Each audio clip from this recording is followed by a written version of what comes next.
Winning doesn't always mean being first. Winning doesn't always mean being first. Winning means you are doing better than what you have done before. Hello everyone, myself Nigar Sultana. I welcome you all to RN Digital Learnings. From today onwards, we are going to start a new series on theory of computations. What is theory of computations? It is a branch that deals with how efficiently the problem can be solved on a model of computations using an algorithm. What is model of computation? Model in the sense it's a machine. Then what are the terms? Theory and computation. Computation means solving a problem or making a decision. Then theory means a limitations on a model or the limitations or a machines or capabilities. Before we understand what is theory of computation, let's understand what are the terms of theory, computations, and what is the purpose of the theory of computations. Let's understand this concept with the help of definition. The definition states that theory of computation is a branch that deals with whether and how efficiently the problems can be solved on a model of computation using an algorithm. So now what is this? The term theory means? Theory means it's a capabilities. Theory refers to capability or the limitations of the machines. What is this? The word model refers to? Model in the sense a machine. Next, what is the word computation? Computation means calculation or solving a problem, or another word as making decisions. So these are the meanings of theory, model and the computation.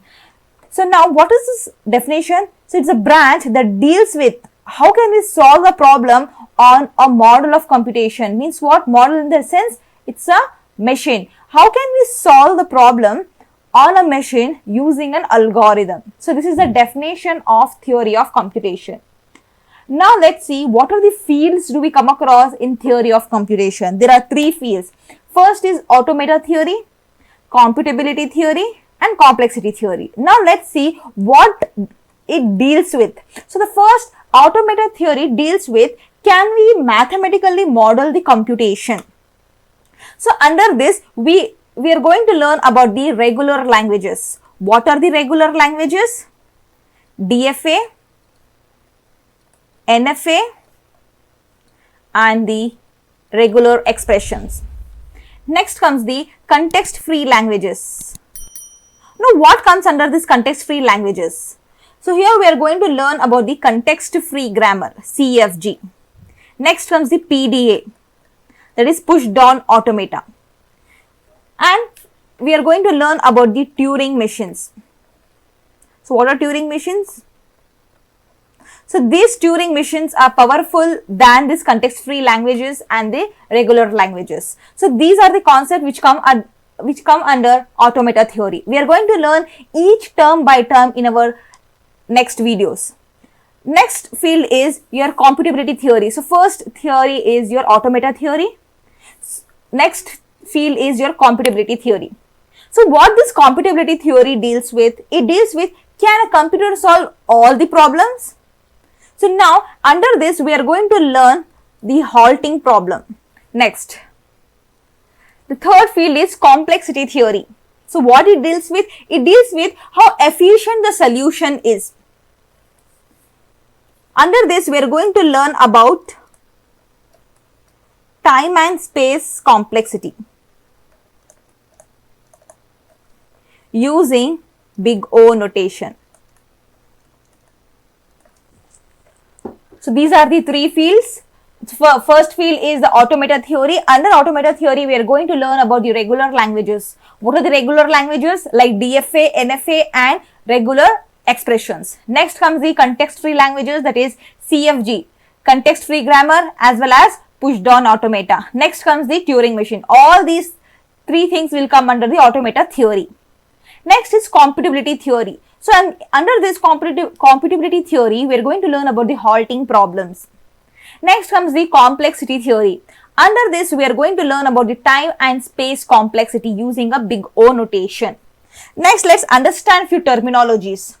First terminology is finite automata. So what is finite automata? So it is the simplest machine. See, there are so many machines, there are several machines in TOC, like we have finite automata, push down automata, Turing machines, etc. So these all are the machines. First one is your finite automata. So this is the simplest machine. Okay, compared to PDA and the Turing machine, finite automata is the simplest machine. So why do we use this machine? It is used to recognize the patterns. During the concept of DFA, NFA figures, at that time we are going to understand how this finite automata can recognize the patterns. Next terminology is symbol. What is symbol? It is an abstract entity. I'll tell you what are the examples of symbols. See, there are so many symbols. Like when I count small a, b, c. So each is representing as a symbol. When I talk about numbers, 0, 1, 2, each is representing the symbol. Suppose if I talk about hash symbol, at symbol, percentage symbol, dollar symbol, okay, hash. So all these are nothing but your symbols. Each abstract entity is termed to be as a symbol. Next terminology is alphabet. Now what is an alphabet now? It is a finite non-empty set of symbols. So these are the symbols, set of symbols. Suppose now when I talk about this, so this is one set and this is another set, right? Each represents a symbol, but a group of symbols or a set of symbols is a finite non-empty set. Finite in the sense it is countable. Set of symbols. Set of symbols are nothing but your alphabets. How will you denote this alphabet? Alphabet is denoted by sigma. Now what are the alphabets of binary digits? Sigma, which is equals to 0, 1. So 0 is one symbol and 1 is one symbol. So when I group them as a set, this will indicate as an alphabet. When I talk about the alphabets of small letters, like sigma, which is equals to small a, b, c up to z. So this is another set of symbols. Now the next terminology is string. Now what is a string? Strings are finite sequence of symbols from the alphabet. It's a finite sequence of symbol. Finite sequence of symbols from alphabet.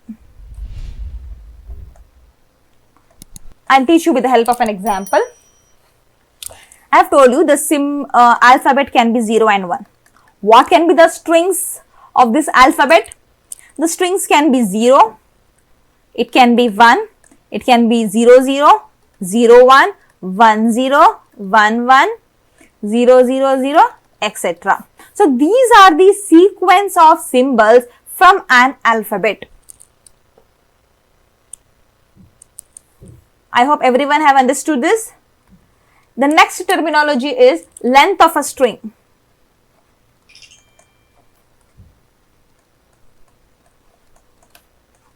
So how can we calculate the length of a string? When I take this string 0, 0, 0. So length of the string is nothing but total number of symbols. So I have told you this is one symbol, another symbol, this 0 is another symbol. So totally how many number of symbols do we come across with? There are 3. So the length of the string is 3. Suppose if I take one more, 1, 0, 1, 0, 1, 1, 1. So how many number of symbols do we come across? 1, 2, 3, 4, 5, 6 and 7. So there are 7 symbols in this string. Next, empty string.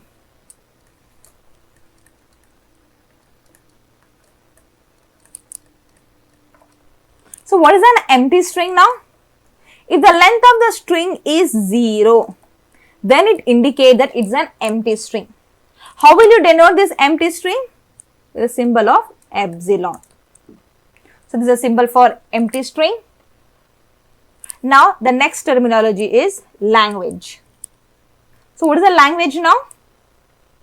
It is a set of strings formed from some specific alphabet.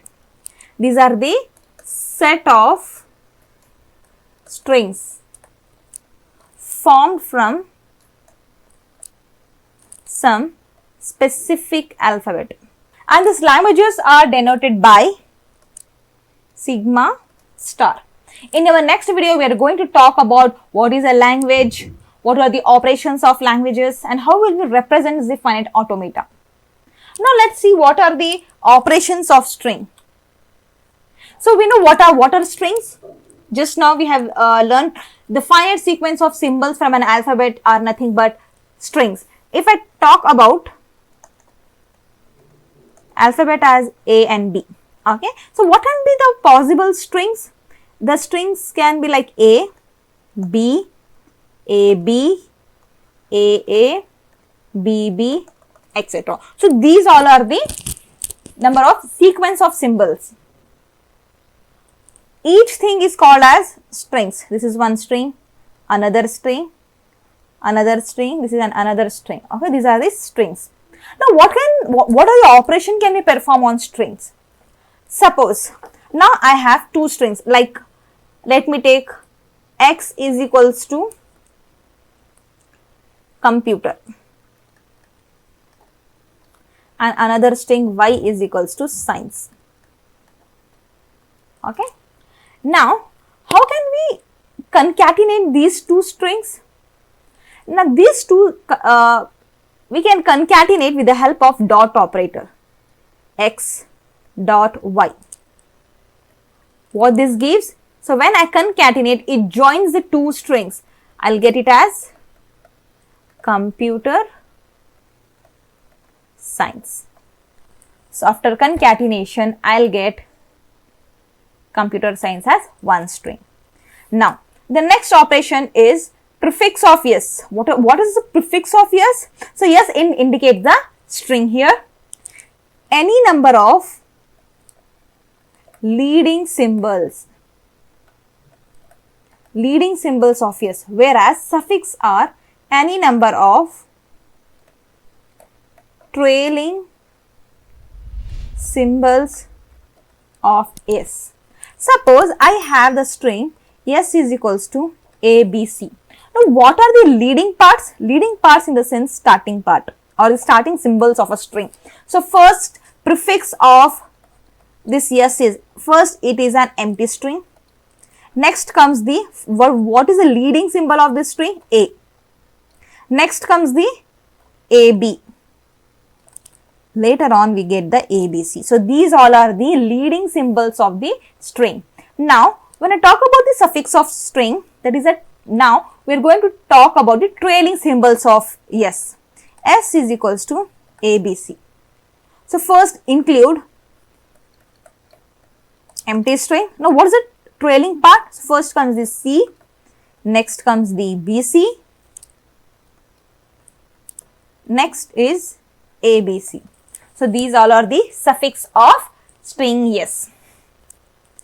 In our next video, we are going to talk about the operations of languages and the mathematical representations of the finite automata.